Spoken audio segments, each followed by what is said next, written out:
Now, maybe that's because this stuff feels right, and I'm sitting here now. All the opportunities are right. The tools and the resources are right to do this stuff with the people I met back then. So all this stuff keeps feeling right, and I notice the people are the same. The people are the same. So it's like... It's just the shit you're manifesting is different. And our focus and our priorities are different. We want more. We knew we could get... I don't want to say want more. We want it differently. We want as much as we wanted from the beginning, but the way we're going about getting it is different. We're diversified. We're literally doing the Correct. the exact thing that you have to do at that point. Like, because honestly, we can start that off as like how the episode starts. Like, clip all that other part, and then once you start talking about the friend shit, because you didn't say nothing, like you were talking proper there. So it's like once past, because it's like at the end of the day, once you have the plan. Like, and it's really the solid plan. Like, you're playing to like get yourself straight, get the team straight. You know, like that's always been the plan. Mm-hmm. There's a million ways to get that accomplished, though. And once we really started to like open our eyes to like all the different ways that, because like we have the same plan at the end of the day. You know, like we're pretty much in a race to like see who can like get on and get the team on first. Cool. Like, and that's just what that's great for us though, right. Because it does push everybody else to. And if any of us are gonna be, you should be motivated to be better than the people around you, regardless. Not in a selfish, man, fuck you kind of way. But do you really want to stay at that same level? Correct. Because the thing that makes me, like you've said a million times, if you're the smartest person in this room, get the fuck out the room. It's crazy how the people that I'm here to build with and grow with today, I can keep going back in the fucking room with these people 5 years later, bro. Because they're growing too. Everybody's got to diversify. Like, that goes back to the team building episode where it's like everybody has their own separate shit going on. So as long as you do your part and you do your job, the team is better because of it. So it's like if you're not doing your part and doing your job, the team is worse because of it. The team is allowed to cut you off if you're making them worse. That's just what the fuck it is. Like, and that's why, like, even like going back to like the rappers' careers and shit like that. Like, if you just expect to like just rap and like get super paid off that the rest of your life, that's cool if that's your goal. If you want to be this billionaire, that all these rappers talk about, you can't just rap. That's not going to fucking work. Like, there's no rapper that just rapped and got $1 billion. Like, Jay-Z is a billionaire because he did business shit. That nigga was a businessman as he came into the game type shit. Nas is about to be a billionaire probably in the next few years or whatever because of his investments later on in his life. You know, that was a nigga that was like just focused on rap for a while. He didn't really give a fuck about business shit. His business was always squared away and taken care of, but like, that nigga was like, oh, damn, these investment bags, like Coinbase and all this other shit. A lot of rap. Well, if you look at other types of music, like if you look at rock music, a lot of your big rock artists, they came up wanting to make rock music. They came up making rock music, and now they make rock music. Same thing with your country music. Mm-hmm. Your hip hop is a lot more. They came up trying just to not have it so rough. They wanted to make money. Yeah, you know what I mean? A lot of the people making other genres of music, they had the ability to already make that music from 5 years old. Right. They were always able to do it. Right. Rappers have always just wanted to make money. Then music became another way to make money. Right. Or express themselves and then make money in the process. Right. You gotta pay bills. Like, as much as I have to let you keep talking, but I just have to let right, the cat has to get in. But yeah, as much as like I know there's certain rappers that genuinely love what they do. If we were to stop paying them, they probably wouldn't want to do it as much. Like, or you get like the rappers like Chameleonaire where like people stop really wanting to listen to his music because like he stopped focusing on rap pretty much completely. Like, he wanted to make like internet moves and like internet money and like fucking e-commerce shit really early on, and like he knew about like cryptocurrency super early on. That was like him and Nipsey were like the first rappers I ever heard about talk about cryptocurrency. And like currency is still, I mean not currency, Chameleonaire is still like a rapper, whatever. He still makes music, but it's like he just got me on camera knocking him out the way. Just get out of here. Sorry. Y'all gotta understand, Morty has probably been through more shit than most of y'all will go through in your lives. So what you just saw on camera was not animal abuse. This is a tough ass cat. I gave him a push. I did not give him Look at him. any kind of smack. He just wants some attention. That's all. Stop. The nigga literally was like, "Yeah, come on, give me my fucking attention." Welcome to this week's episode of For Real, everybody, the most relatable podcast in hip hop. This week, we're kind of asking ourselves the question: is hip hop the most diverse industry in music, or industry in the world? I would say industry in the world almost. Like, at least it's up there. By the time we're done, we'll at least know whether we feel it is or not. But this goes all the way back to, this could be anything, backgrounds, where people come from. You got people who came from the streets all the way up to being multimillionaires, even billionaire now. You have people who have always been making music, came from tons of privilege, and it's what they've always wanted to do. And you also have random people who just one day their friends said, "Hey, bro, you should give it a shot." They hopped on the mic and it was freak natural talent. Like, oh my God. And it just happened in a short period of time.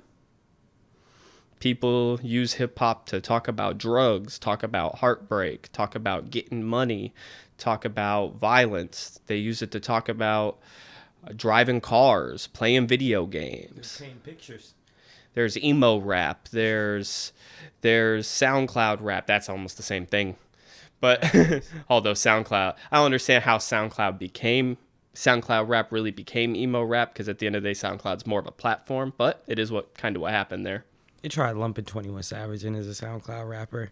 That's why we really need to we need to establish more genres and like subsets of hip hop, because like there's so many different type of artists nowadays versus like the 90s when everybody was just trying to outbar each other. Like who could rap the best. Now it's who can rap the best, dress the best, have the best video, the best live performance, the dopest tour setup, like the dopest merch. Like it's a lot more multifaceted than it was in earlier times of hip hop. And it's weird because like every other genre of music is more about expressing an idea or a concept, where rap is a lot more expressing your individuality type thing. And it's cool because no other genre of music has destroyed genres like it has. It's everything. It's literally like, it's not hip hop, that's Juice WRLD.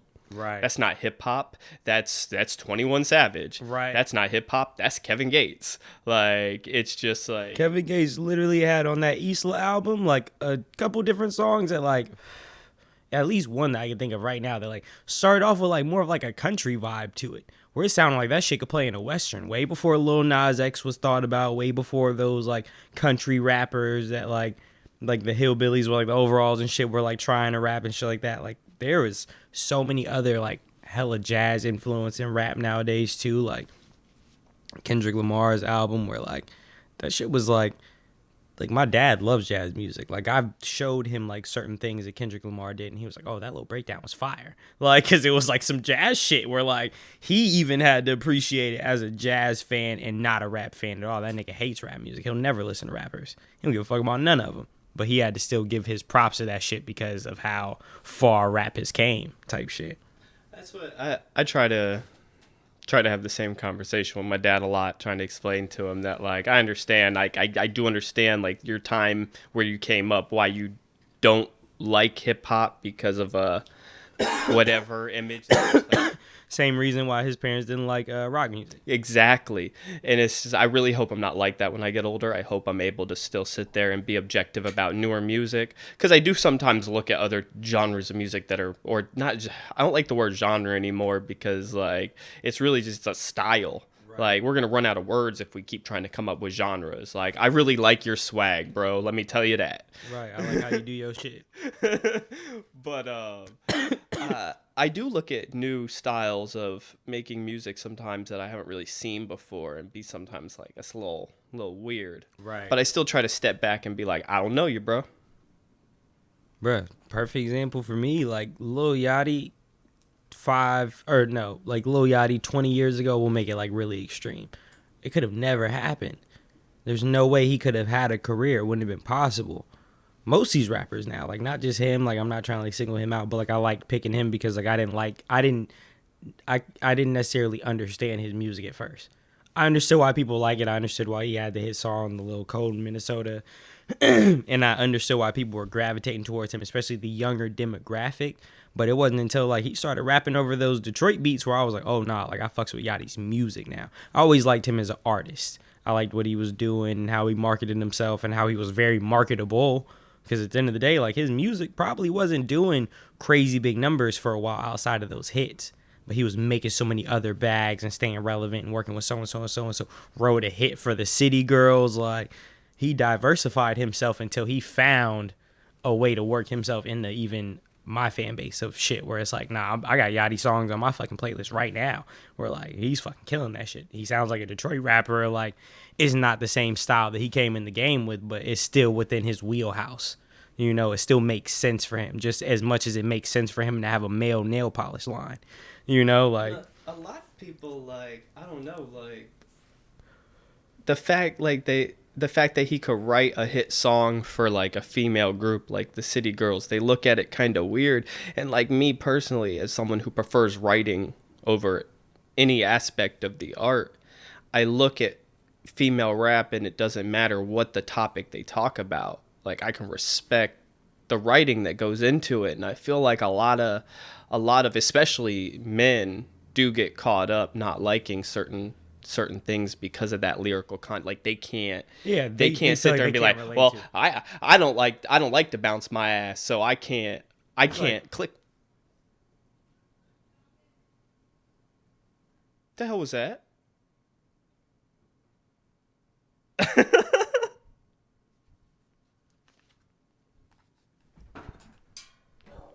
that's definitely a gunshot. And this is dropping a week from now anyway, If so you're we super don't. if you're watching this on YouTube, as much as I'm only using the blanket over the window to block out the light, I totally live in that neighborhood.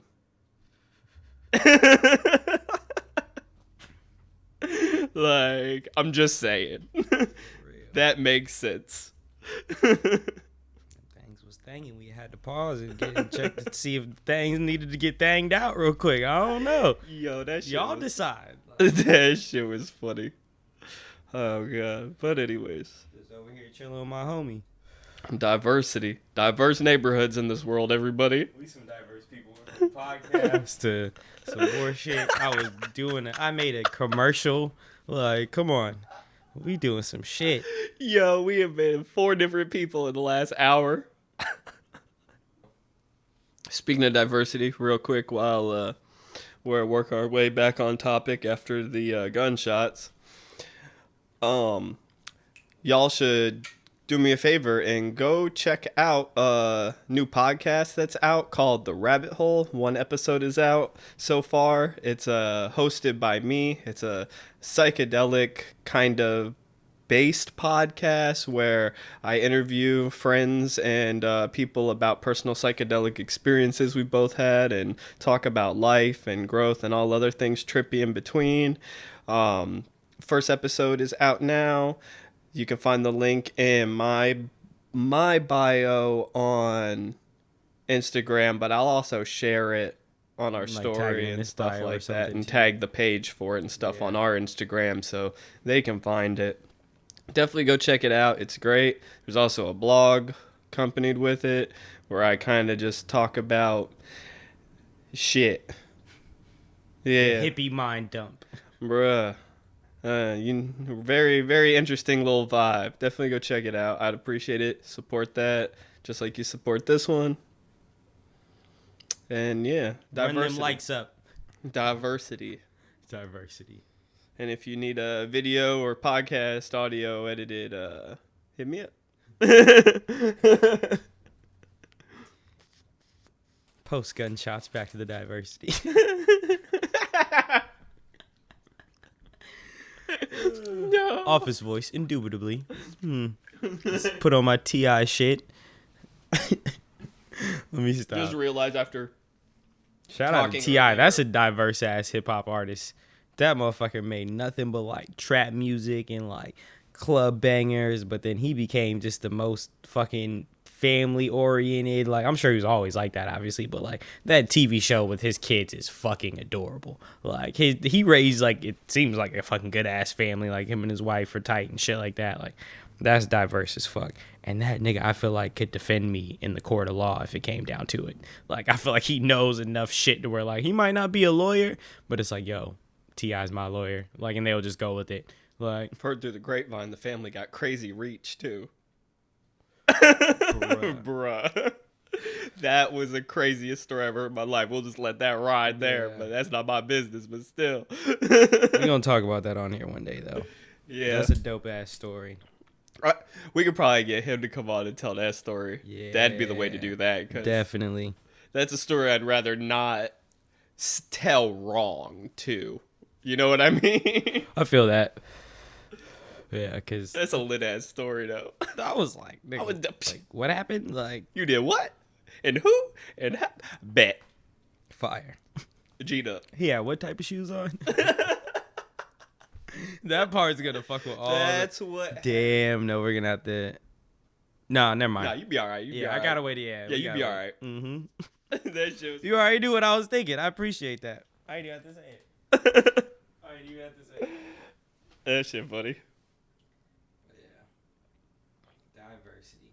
T.I. is a diverse motherfucker. Atla- Scott is another good example. I was gonna at first of all, I was gonna say at first like Atlanta period just be all over the place though, cause like Atlanta's just scaling through to everything. Like I mean, it's crazy. Big ass fucking Tyler Perry production company there or whatever. Like they could shoot like movies for fucking days out that bitch. Like it's bigger than I think like Hollywood. I was about to say he section. practically owns a city, like a little like a town. Bruh, Tyler Perry's out there doing some crazy billionaire shit. Hey, like, do it he's- though. Do it though. He's running that shit up. Y'all was laughing at him in that dress. Like, but look at him now. Like, but that's the whole thing too with like, look at like artists like Thug where like the fashion choices with diversity and shit like that where like that nigga will put on a dress and like, I don't think Young Thug's gay, but it's like he put on a dress, everybody start freaking the fuck out. He knew that was gonna happen for sure though. Like, I don't know exactly why he put on that dress, but I know for a fact that he knew people were going to lose their fucking shit whenever he put on the dress. Same thing whenever he posed naked for the album cover. Like, and it's like the lyric or whatever, the title over him and shit like that. Like, people lost their fucking shit. Same thing with Lil Nas X. Like, artists like that have a more, well, let me not compare them, like, but, like, Young Thug has a way of recreating himself, reinventing himself, and like staying relevant by diversifying himself throughout hip hop shit. My mom told me, speaking of Lil Nas X, that she was driving to work the other day, and she heard a talk show between these two guys on a rock station that she never really hears talk about hip hop ever. They were even talking about the Lil Nas X thing. the video. And this was like a week ago. It's still, And honestly, and that's as not much even as on people, a hip hop area. as much as people hate that video, that's dope for hip hop. That's dope for hip hop. Like, that's like the same thing. Like, people can hate on Eminem as much as they want. He's a top lyricist. Motherfucker will bar a song to death. But like, until Eminem, like, we were not getting artists that were able to like get big stadiums or like certain sponsorships. Like, and Eminem was like the uncommercialized artist, but it's like they still commercialize him to a certain extent for obvious reasons. And then that was a negative thing in hip hop's eyes, but it also propelled the culture forward because it gave other people the opportunity to do the same thing and greater things. Like, hip hop catapulted after that. Like, Eminem was bigger than most motherfuckers now. Like, It's weird too because you see that with almost like anything. Once somebody does something, they break that crazy milestone of anything. What people are about to do next is insane. Like, people look at it, it does almost frustrate me sometimes when I hear people talk about the greats and the legends because they use them to discredit people today. Like, people today are not amazing at what they do. Right. Like, you don't understand. Like, people today are actually able to take what the greats did and learn it faster and go to another Add level. to it, yeah. Like, Don't now I use understand. what's the fucking example we were talking about before we even start recording. The one that just dropped the album. Like, he just dropped the album. I don't want to steal your example. J. Cole. Oh shit! Oh my god! Like, just talking about like That feels like 2 days ago now. After Right. everything, Right, we've had 9,000 things happen trying to record this episode, but yeah. that's a great example where like people are like, oh, rap music's trash. These fucking SoundCloud rappers, da da da. Like, bitch, there are so many fucking artists. Like, have you heard of Griselda? Have you heard of Dave East? Have you heard of J. Cole, Kendrick? Like, if you're not listening to their music too and lumping that in there whenever you're judging it, I don't want to hear your opinion. Like, just because you want to listen to fucking Biggie, Tupac, and Big L until you die. Like, that's fine. Like, but don't try to judge the current music then. This dude just gotta, and of course, like, for certain reasons, I might be a little partial to just gassing the J. Cole thing up, but who knows? Who knows? But uh,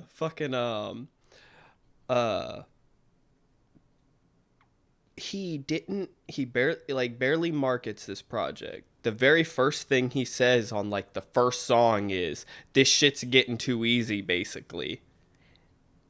And then he goes to playing some ball. You want to talk about diverse, bro? Went to go play in like an African league, like And was getting buckets. They won the that game. album is winning. That album is fire. Like, at this point, if you're hating on J. Cole, keep that shit to yourself. Statistic wise. Like, if you're hating on J. Cole, keep that shit to yourself because that shit is embarrassing. I actually, yeah, I saw somebody said. I think I saw somebody said something just like that. Yeah, like it was like a tweet or It was something. a tweet, like it was Not my own like, quote, yeah, oh yeah, it was like if you it was like if you still hate, it's 2021. If you still hate J. Cole, you're embarrassing or some shit like that. yourself, because if you like good music, like, what the fuck do you want him to do? Like, if you don't like certain albums or certain songs, that's cool. You can't try to discredit him as an artist at this point. People are always trying to hit him with that, oh, J. Cole is boring, da da da, just because this nigga's minding his business, hanging out with his family, making babies and shit with his wife, like working on more music for us. Like, If you think you can do it better, or you have a better idea, go do it.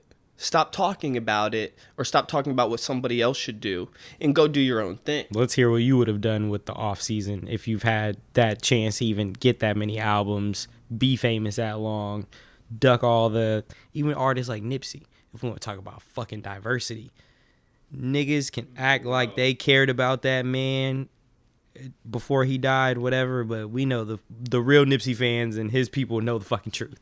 But at the end of the day, this man was talking about, like I said, like earlier in the episode, him and Chameleonaire were the only artists that I ever heard about talking about cryptocurrency before like the past like few years. You know, like you got Money Man and shit like that. They're like, I'm sure he actually knows about cryptocurrency. He raps about it all the time and shit like that, and like other artists. But it's like that nigga, like Nip literally did a video in a district in the Netherlands, like out where Shorty lives and shit like that, where the whole district was cryptocurrency.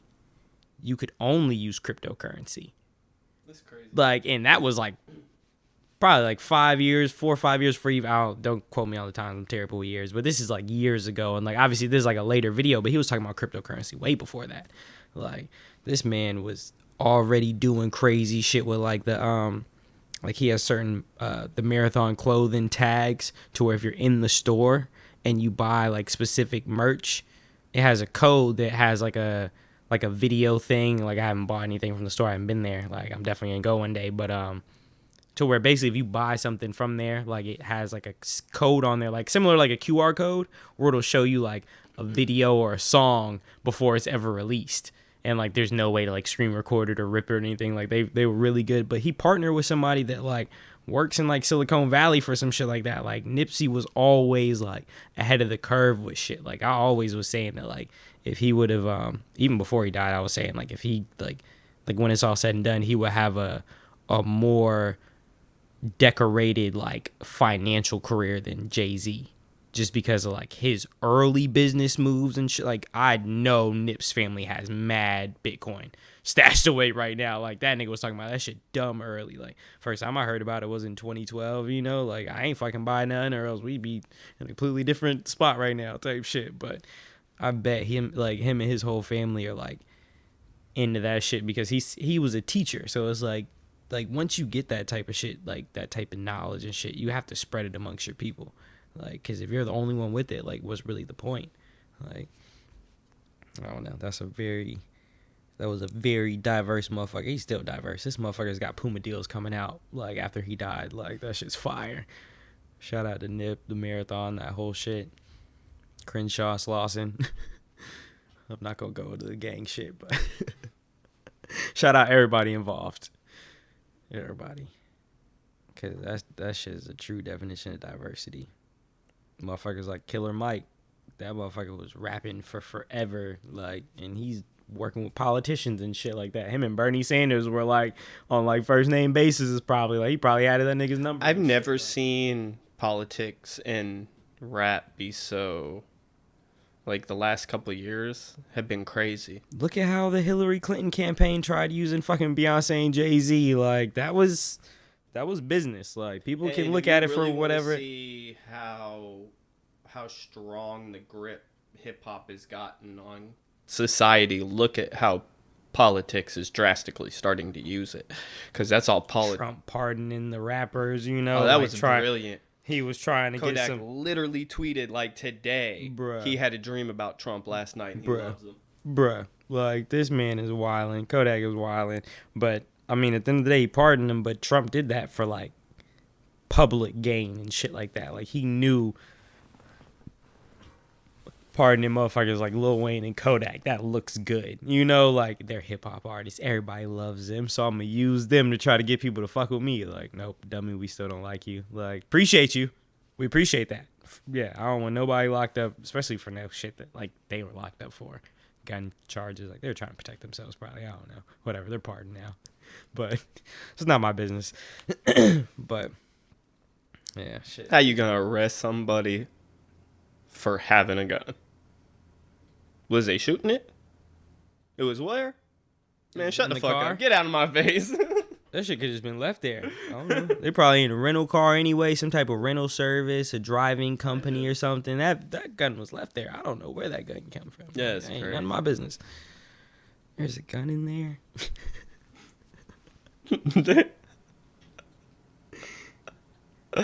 Dude. Another good example of like a diverse artist. They're so fucking many at this point. Fucking YBN Corday's dating a fucking tennis pro. We ain't never seen that before. That's fire. Yo, and he does everything. He can make his own beats. He can engineer. He can rap. He can write. That's dope. Bro, hard. He makes some fire ass music. Somebody said he was from like the Carolinas, like Greensboro or something. Like, look that up. Like he was born there, spent some time there. Something I watched recently. We might have to clip this out if I'm wrong. No, we'll see. We'll be right until then. He was born in Raleigh, North Carolina. Bow. Look at North Carolina. That shit was funny. He was like, come on, be right. Right? I was like, yeah, something North Carolina. Whatever. I'll take Raleigh. North Carolina be doing their thing right now, bro. That J. Cole, Moray, 21 song was fire. Ugh. Well, with that said, appreciate y'all for joining us on this week's episode of Forreal. Just remember, it's really important to not be single, like, faceted out here. You want to be multi-talented and diverse with everything. Like, you can't just be out here sitting here trying to expect to be the most successful or richest person if you only want to, manage the Walmart. I said it like an old person. The Walmart. The Walmart. We got to go down to the Walmart. It's like my or grandmother. a Latin parent DeFe book. All right. But so just, be opportunistic out there. Keep your eyes out for everything. Grab every opportunity you can. You never know what might actually strike gold. I have found some of the most profiting business ventures in my entire life in some of the most unlikely places. I can't even imagine. It's really crazy. Easily made 6 figures out of a coffee shop. I promise you that. But I fucking hate you. easily made 6 figures out of a coffee shop. Fuck with me, y'all. So yeah, uh, appreciate if y'all would show us some love and hit that subscribe button down there. You know what I'm saying? Like, comment, let us know what you like, what you didn't like, what we should do better. Probably, you know, live somewhere where gunshots aren't happening every single episode. Soon. We're speaking into existence. So yeah, as people start watching this more and more, which is gonna happen too. So with that said, yeah, subscribe, like, comment. If you're listening to this as a podcast, follow us so you're updated whenever we drop a new episode. Follow us on social media. We'll have all that linked below, and we'll see you next time on next week's episode of For Real. Diversify. Don't be a one-trick pony. Don't be a pony. Yeah, don't be. Or a trick. Yeah, don't be a trick or a pony. Unless you got a trick. But you do want to be number one. You don't want to be a one-trick pony. So if you drop that trick, you drop that pony, and you're just number one, you might be somewhere. Well, I would spike the headphones out of, like, pride, but like I said. shit. We can put that clip with your mom at the end. That shit would be funny as fuck. That shit was funny. She called me. She asked me if I was done. You done yet? God damn, bro. She be tweaking, bro.